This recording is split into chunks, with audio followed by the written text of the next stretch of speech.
Сайн мэцхан үзэгчдээ TMZ News podcast-ийн 2 дахь дугаар эхэлж байна. Подкастыг дэмжиж ажиллаж байгаа Jessica TMZ компани хамт олонд талархал илэрхийлье.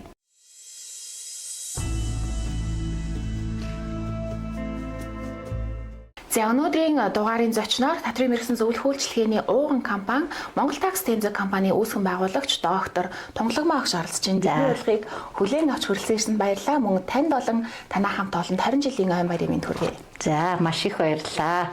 Тэгэхээр бид одоо нийгэмд бас түүчээлж Татрын мэргэсэн зөвлөх үйлчилгээг хөгжүүлж байгаадаа бидний бас бахархал байдаг.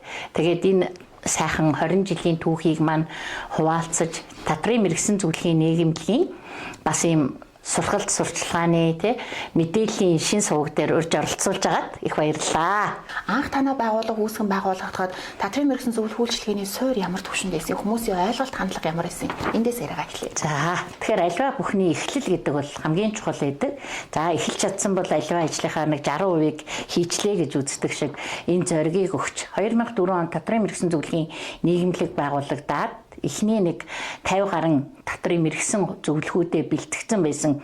Яг энэ цаг хугацаанд 2006 оны 11 сарын 20-нд бид Хонконгт Аз намхан талын орнуудын Татрын мэргэсэн зөвлөхийн их хуралд явж исэн. Тэгээд энэ их хуралд яваад 6 төлөөлөгч явж исэн. Тэгээд одоо бид нар энэ тогтолцоог очиж хөгжүүлэхгүй бол болохгүй юм байна. Яа харахгүй зөвлөх үйлчилгээ гэдгээрээ нутагшуулах хэрэгтэй юм байна. Иргэний зориг гаргацгаая гэд бие бинийгээ хөглөж урамшуулаад тэгээд одоо бид энэ байгууллагыг байгуулж манай сайн жаргал Татрын мэргэсэн зөвлөгчээр анх энэ компанийг үүсгэжсэн. За тэгэхээр тэр үед юу байсан бэ гэхээр бид нарт ерөөсөө мэдээж өнөөдрийнх шиг ингээ хуваараа тайлан гаргадаг, за мөн зөвлөн тусалдаг тийм ээ. Ийм үйлчилгээ бол хувь хүмүүстээр, хувь зөвлөхүүдээр байсан ч яг нийгэмд ийм үйлчилгээний тогтолцоо олгож бүтээгдэхүүн хүргэх гэдэг утгаараа байгаагүй. Тэгээд анх ингэ зориглож үүсгэхэд бүх юм л цоошин талбараас эхлээл, цав цагаан хуудаснаас эхлээл, за яаж үйлчлэгчтэйгээ гэрээ байгуулах уу, яаж итгэмжлэл өгөх үү, тэ яаж нууцлалын гэрээ байгуулах уу, за зөвлөхүүдээ яаж эрсдэлгүй хамгаалах уу гэл яг л ингээл бусдаас суралцах, туршлах, судлах ийм зүйл ийсэн. Гэхдээ өнөөдөр бол бид нар энэ нийгэмдээ 40 гаруй тусгай зөвшөөрлөлтөй хуулийн этгээдээр энэ Татрын мэргэсэн зөвлөх үйлчилгээг нутагшуулж чаджээ. Тэгэхээр нийгэмлэгийн маань бас нэгэн гишүүнчлэл бүхий хуулийн этгээдүүд маань өнөөдөр энэ салбарыг бас авч явж чадчихна гэд ингэж ойлгож байна. Татрын мэргэсэн зөвлөх үйлчилгээний тухай хууль 2012 онд батлагдсан. Тэгэхээр хуулиугаар 6 жилийн турш үйл ажиллагаа явуулахад та бүхэнд хүндрэлтэй, эрсдэлтэй зүйлүүд юу байсан? Мөн тухайн цаг үед хүмүүсийн Татрын зөвлөх үйлчилгээний талаарх ойлголт нь ямар байв? Хүлээж авах хандлага нь? Тийм ээ. Одоо яг бид нар чинь ерөнхий хууль дээр байсан заалт буюу итгэмжлэгдсэн төлөөлөл хэрэгжүүлэх итгэмжлэгдсэн нэгтлэн бодогч байж болох юмаа гэсэн ерөнхий хуулийнхаа заалтаар л тусалцаа авах үйлчилгээг л үзүүлсэн. Яг энэ мэргэсэн зөвлөх үйлчилгээ маань хуульчлагдаагүй, хуульгүй байсан.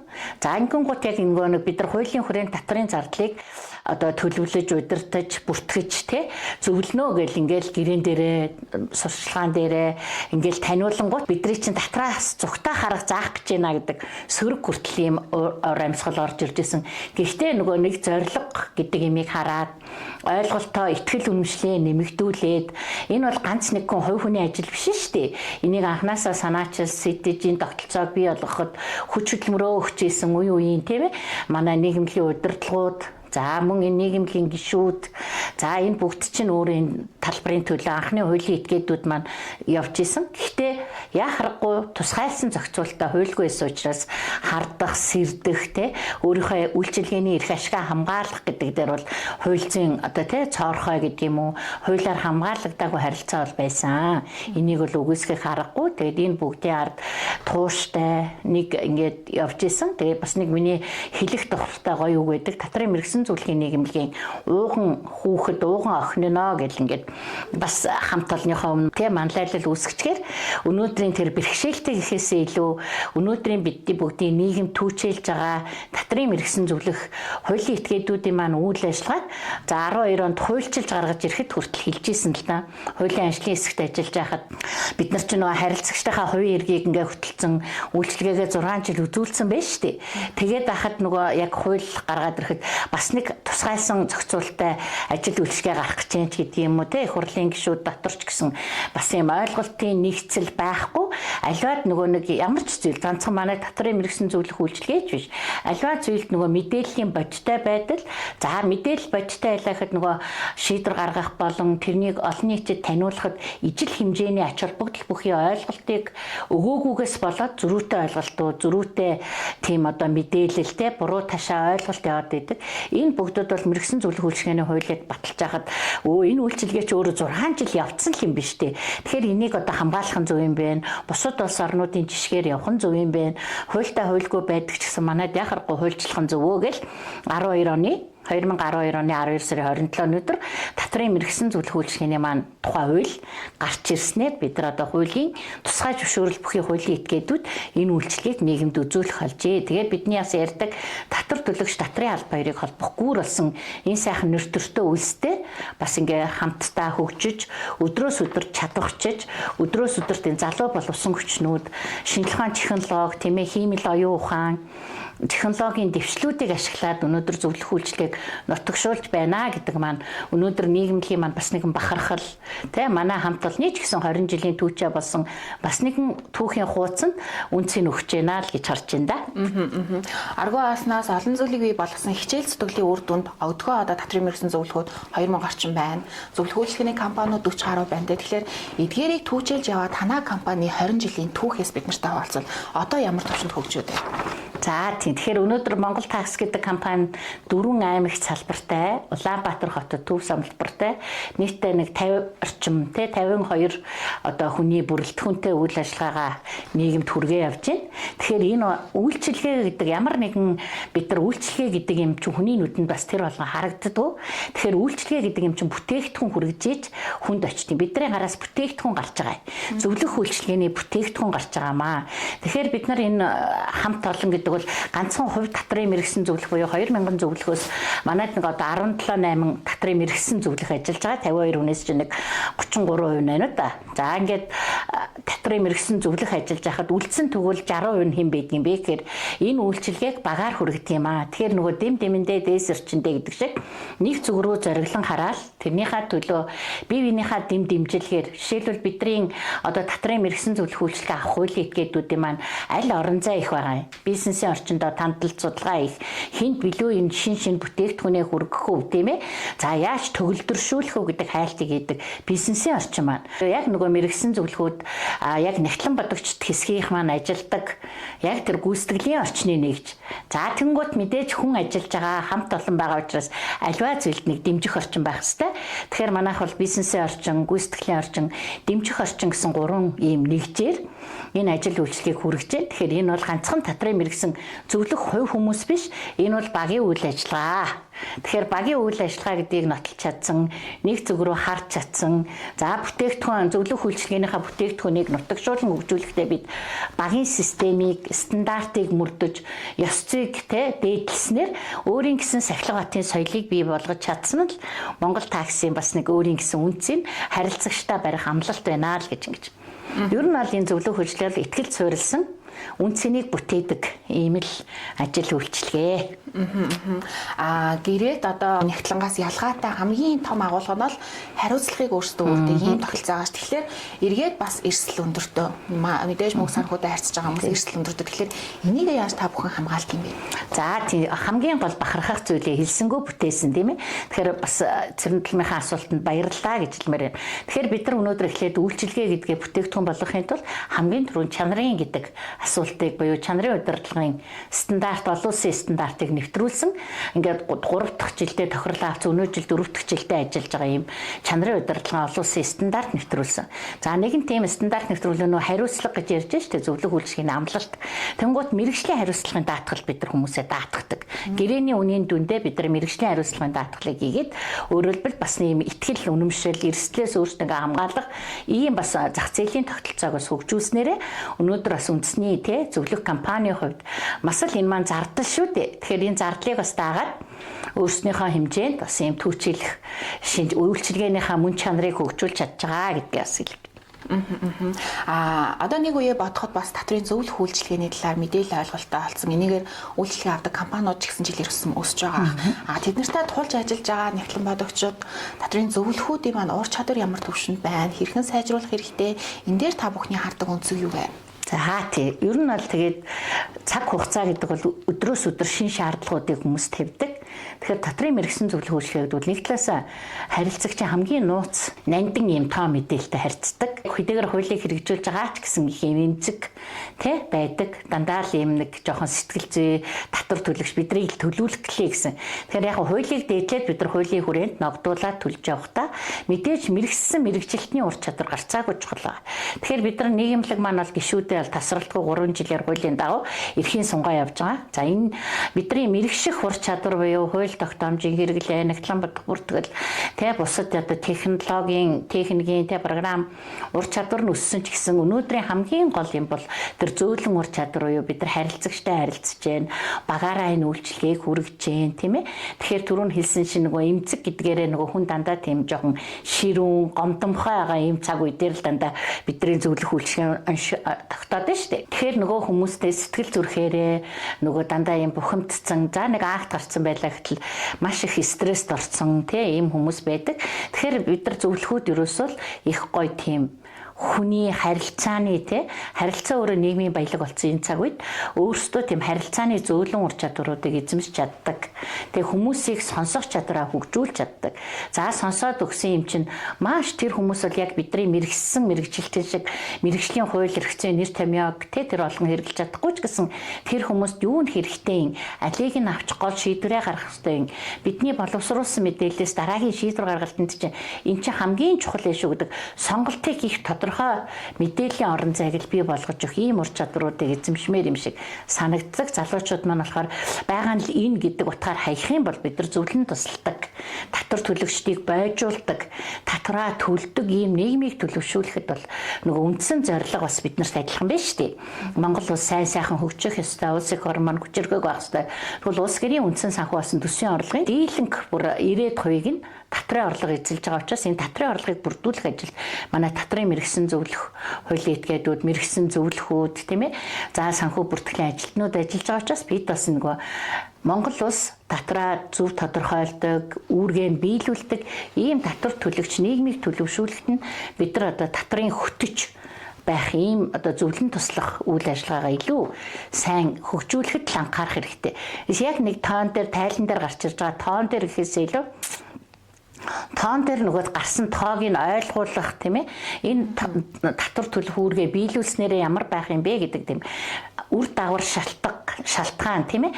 Энэ бүгдийг ойлгуулчих юм бол харьцангуй адаас нийгмийг төлөвшүүлэхэд тэг яг энэ яг мэрэгсэн зөвлөх үйлчилгээ үджүүлж байгаа байгууллагуудыг харахаар яг л нөгөө харилцагчтайгаа харилцаад илүү нөгөө цааштай байж чадахгүй тэг бусдад ингээ анхаарах гэх юм уу нийгмийн хариуцлага талдаа жоохон одоо ингээ сул юм шиг байдаг. Тэгэхээр нийгмийн хариуцлага талдаа хөгжүүлэх хамгийн том зүйл нь юу юм бэ гэхээр бид одоо татвар төлөгч нийгмийг төлөвшүүлэхэд энэ татрын тухай ойлголт мэдлэгийг түгээн дэлгэрүүлэгчид жинхэнэ одоо нөгөө мэдлэгийг борлуулагчтай байх хэрэгтэй юм байна гэж хараад байгаа. Энэ жоохон дутагдаад байна уу л гэж ажиглаж байгаа. Яг ийм сэтгэлээр ажилладаг болохоор миний анзаардаг зүйл татрын мэрэгсэн зөвлөх үйлчилгээний Монгол такс тэмцээг компани бизнесийн байгууллага. Гэхдээ татрын боловсролын ямар ч асуудал дээр нийгэмлэгтэй хамтдаа дуурч чаддаг. Бусад компаниудад түүчээлээд ажилладаг. Татрын боловсрол дээр ингээд бүх зүйл дээр би байх хэрэгтэй юм шиг ингээд багш хүний хуваар эсвэл тэгдэм болов гэдээс хардаг. Татрын боловсролыг ер нь яаж түгээх хэрэгтэй юм бэ таны бодлоор? За тийм. Тэгэхээр бид нар ер нь бол эхэндээ бол нөгөө дуртай юмаа хийн гэдэг шиг яг нөгөө өөрийн хобби тэрүүгээр ингээд за ер нь ингээд анх тэр 2006 онд байгуулж ах чинь ерөөсөө төлөхгүй 10 хүнтэй уулзахад нэг хүн нь үгэнд ордог, хоёр дахь хүн нь нэг заа яах вэ гэдэг нэг ихтгэлэн жоох асдаг. 8 хүн нь бол чи юу яриад байгаа татрын алба юм уу гэж загиндаг л байлаа шүү дээ.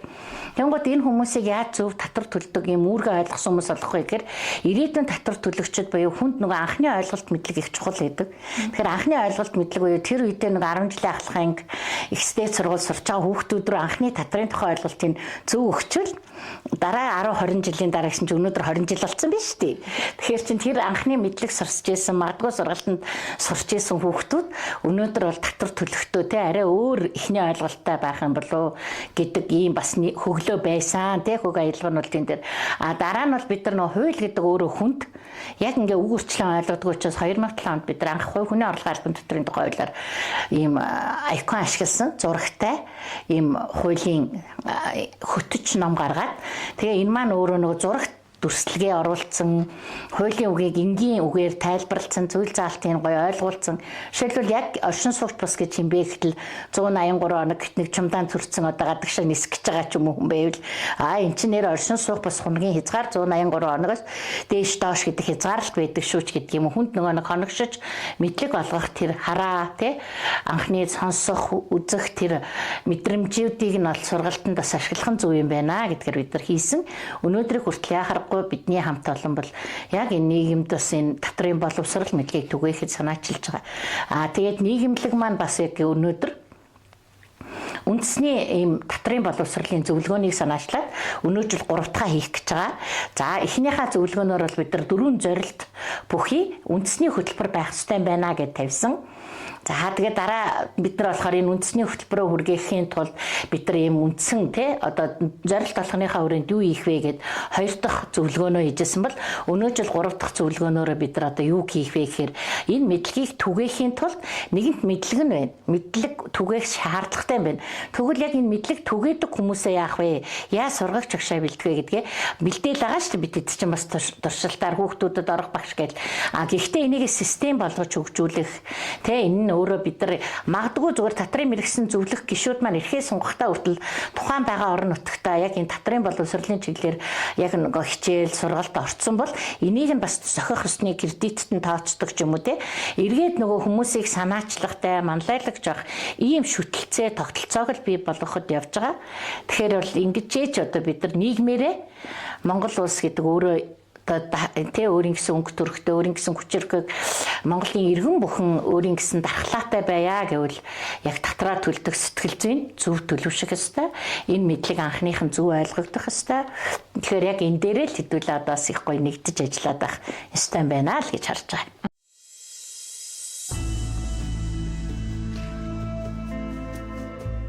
Дийлэнх масс татвар нь өөрөө дарамт болж байна. Маш өндөр хуваар төлж байна гэдэг энэ ярианд итгэдэг. Яг муухраар нийгмийн татгал татвараас ялахгүй байгаа юм шиг гэж ярих хандлага байдаг. Мэдлэггүйгээр ярьж нийгэмд ийм мессеж түгээх нь хэр хор хөнөөлтөө вэ? За баярлалаа. Тэгэхээр яхахгүй эмзэгтэй түрүүн ч гэсэн би анхныхаа ярианд хэлсэн тий. Аливаа нэг тодорхой бус гүн бат ойлгоогүй мэдлэг мэдээллээр мэдэмхийрч ярина гэдэг л хамгийн том эмгэнэл юм байна. Тэгэхээр өөрийнхөө түгээн дэлгэрүүлж байгаа. Би ч гэсэн одоо өөрөө бас энэ системд тэ 40 гаруй жил ажилласан. Дээрээс нь яг энэ системээ бариад 20 жил ажилласан гэхэд өнөөдөр бас өөрийгөө цэнээл юугаа мэдэхгүй байгаа лээ гэж яг л бид бодож байгаатай яг адилхан хүн бүхэн яг энэ татврын тухай ярихдаа бид нар хүртэл өөрөө нийгэмлэг гэдэг энэ байгууллага татрын алба яг ингээд нэгдсэн дуу хоолойгоор хуулийг нэг мөр даган мөрдүүлнэ гэж байгаа маань аль ч талаас нь харсан яг л татвар төлөгчдөд ижилхэн мөрдүүлж ойлгуулах ёстой. Гэтэл бидний хувьд болохоор хуулийг 2-3 утгаар хэрэгэлсэн хянаж шалгалтаар гарч ирж байгаа акт нь хүртэл зөрүүтэй тий олзлогдох юм их байгаад байна л да. Тэгэл нэг юм ярингууд энэ ч зөв юм шиг ярихаар хүмүүс бүгдээрээ жагсаал их байна гэд яг ихийг нь тогтооцсон уу. За тэгэхээр сүүлийн үеийн бас нэг судалгаа нэг сэдвт ажлууд бол хуулийн гэдэг даган мөрдөлтийн түвшин нь ямар байгаа юм. За тухайн хуулийн хэрэгжилтийн түвшин ийм түвшинд байна. За энийг яаж дээшлүүлэх юм гэдэг тодорхой зорилготой. Эсвэл одоо татвар төлөгчийн тэ хуулийг даган мөрдөх түвшин буюу яг татвар төлөгч өөрөө татрын хууль тогтоомжоо яаж мөрдөж байгааг нь үнэлдэг систем байлгая гэд судалгаанууд байна. Татрын албаны такс скоринг үнэлгээнүүд байна. Эрсдлийг нь тооцож байна. Харьцан эрсдэл гараад ирсэн ч эрсдэлт нь суурлаа бариад авдаг биш. Эрсдэл чи ийм юмнаас болж гараад байна гэдэг зөвлөнд тусалдаг. Эрсдэлт нь суурлаад урьдчилан хамгаалдаг. Хамгаалтын дараа хариуцлага тооцдог ч гэдэг юм уу те. Иймэрхүү одоо үзэл баримтлал шинчилсэн агуулгууд хүртэл төслүүдэд явж байгаа. Тэгэхээр энэ талаас нь харах нь илүү зөв. Хор холбогдол нь асар их дүгнээд хэлэхэд тийм ээ. Тэгэхээр яагаад хор холбогдолтой юм бэ гэхээр хүн ер нь өөрөө ингээд нэг өөрт хэрэгтэй гэсэн мэдээлэл ахын шүүрч аваад ойлгочдогтай адилхан. Нийгэмд үнэхээр л татвар төлж байгаа татрын харилцаанаас гадуур хүн байхгүй учраас нэрийн би хохироод байгаа юм болов уу гэсэн ойлголтоор нийгэмд сөрөг буруу мэдээлэл нь түгээд байдаг бол Энийг зөв зүйтэй олгохын тулд яг энэ дугардаг эрх бүхий байгууллагууд нь ялангуяа татрын алба хууль тогтоомжийг эргэлзүүлэх төсвийн орлогоо бүрдүүлж байгаа бол бид зөвлөн тусалж байгаа. Татвар төлөгч татрын албыг холбогддог гүүр болохын үед мэрэгсэн зөвлөхийн нийгэмлэг өөрөө одоо яг энэ нэвтрүүлэг, янз бүрийн сургаалт, сурталгаа, одоо хэвлэл, мэдээлэл бүх зүйл дээр бодлогоо нэгтгэж энийг хин нэгэнд нөгөө ганц 2 хүн биш шүү дээ. Энэ дэр бол бүх хүмүүс чөлөөтэй учраас энэ байдлаар бид бодлого дуу хоолойгоо нэгтгэж чаддаг, ярьж чаддаг ийм л байгаасаа гэж хүсэж байна. Тэгвэл энэ нийгэмд үзүүлэх хор нөлөөг багасгаад мэрэгсэн мэрэгжилтэнгүүд нэг дор нэгдээд зөв мэдлэгийг зөв цагт нь зөв суугаар өгөөжтэй зөв хэрэглээтэй байх юм түгээлтийг хийх бахаа л гэж харж байна да. Татрын мэрэгсэн зөвлөхийн нийгэмлэгийн ууган охин гэгддэг Монгол Tax TMZ компани одоо 20 жилийнхаа босгон дээр ямар ажлуудыг санаачлан хэрэгжүүлэхээр зорж байна. Тийм баярлалаа. Тэгээ бид бас 20 жил гэхээр ганцхан өдрийн ой биш. Энэ жилжингээ одоо хийя гэдэг ийм бодлоор 20 жил 20 өр нөлөөтэй ажил хийя гэж бодож байгаа. За эхнээсээ бол бид нар сүүлийн эдэн жилүүдэд Татрын ерөнхий газрынхаа хүүхэд залуучуудын дунд зохион байгуулдаг ерөнхий олон сурлын сургуулийн гар зургийн уралдаан дээр хамтарч ажилладаг. Энэ татвар төлөгчдийн өдрүүдээр түгээх ажлаа хийж гэн. За мөн одоо бас Нэгтлэнбат бүртгэлийн улсын олимпиад гэдэг дээр хамтарч ажиллаж байна. Тэ? За тэгээд татрын үндэсний зөвлөгөө гэж хийж байгаа 3 дугаар зөвлөгөөнд бол ерөнхий зохион байгуулагч тийм ээ дэмжигч байгууллагаараа оролцъё гэдэг ийм саналаа хийцэн байгаа.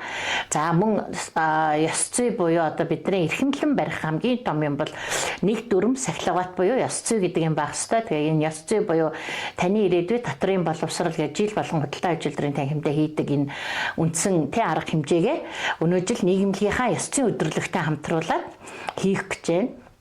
За тэгэхээр ингээд нэг дүрм, нэг сахилгават, нэг соёлыг нутагшуулахын төлөө бид бас нийгэмд 20 өр нөлөө гэдэг ингээд зүйлүүдийг хийгээд төлөвлөөд ажиллаж байгаа.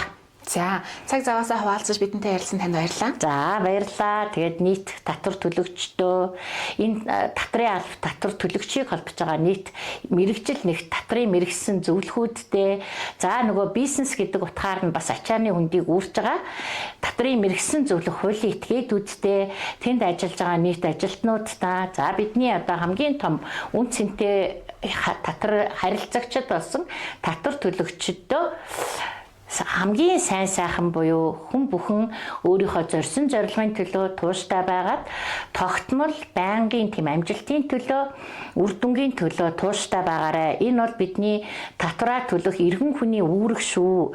Хуулийг дээдлээд, бусдыгаа хүндлээд, татвараа төлөөд эх орон чагаарай л гэж өрөөйдөө. За баярлалаа. Татрын мэрэгсэн зөвлөхийн нийгэмлэгээс эрхлэн гаргадаг TMZ News подкастыг дэмжин ажилладаг Jessica TMZ компани.